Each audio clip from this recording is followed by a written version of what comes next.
வங்கக்கடலில் நிலை கொண்டுள்ள காற்றழுத்த தாழ்வு பகுதி வலுவாகி உள்ள நிலையில் அது மண்டலமாக மாறுவதால் நாளை முதல் வடகிழக்கு பருவமழை மேலும் தீவிரமடையும் என சென்னை வானிலை ஆய்வு மையம் அறிவித்துள்ளது.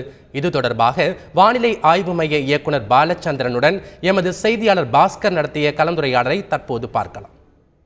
வங்கக்கடலில் நிலை கொண்டிருக்கக்கூடிய காற்றழுத்த தாழ்வு பகுதி நாளை மண்டலமாக மாற வாய்ப்புள்ளதாக வானிலை ஆய்வு மையம் எச்சரித்திருக்கிறது.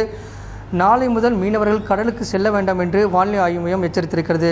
மேலும் தகவலை தர வானிலை ஆய்வு மையத்தினுடைய இயக்குனர் பாலச்சந்திரன் நம்முடைய இருக்காரு. மேலும் தகவலை பெறலாம். இது எப்படி தாழ்வு பகுதி மண்டலமாக மாற வாய்ப்பு இருக்கிறது, அதன் குறித்து என்ன மாதிரி தகவல்கள் நம்மிடம் இருக்கிறது? இது நேற்று தென்கிழக்கு வங்கக்கடல் பகுதியில் ஒரு குறைந்த காற்றழுத்த தாழ்வு நிலையாக இருந்தது. அது மேற்கு நோக்கி நகர்ந்து தென்மேற்கு வங்கக்கடல் பகுதியில் இன்று குறைந்த காற்றழுத்த பகுதியாக நிலை கொண்டுள்ளிருக்கு. இது இப்போ வானிலை கூறுகள் சாதகமாக இருக்கின்ற காரணத்தினாலே வரும் 24 மணி நேரத்தில் இது மேலும் வலுப்பெற்று குறைந்த காற்றழுத்த தாழ்வு பகுதியாக மாறுவதற்கான வாய்ப்பு உள்ளது. இந்த வலுப்பெற்ற பிறகு இது தமிழக கடற்கரை நோக்கி நகரக்கூடும் என்று தற்பொழுது எதிர்பார்க்கப்படுகிறது.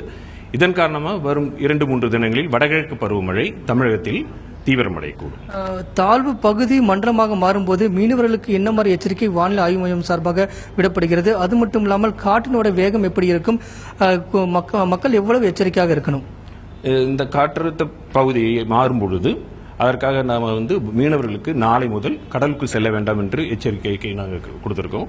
மேலும் பலத்த காற்றானது மணிக்கு 40 முதல் 50 கிலோமீட்டர் வேகத்தில், அதிகபட்சமாக 60 கிலோமீட்டர் வேகத்தில் வட தமிழக கடலோர மாவட்டங்களில் வீசக்கூடும் என்று எச்சரிக்கப்படுகிறது.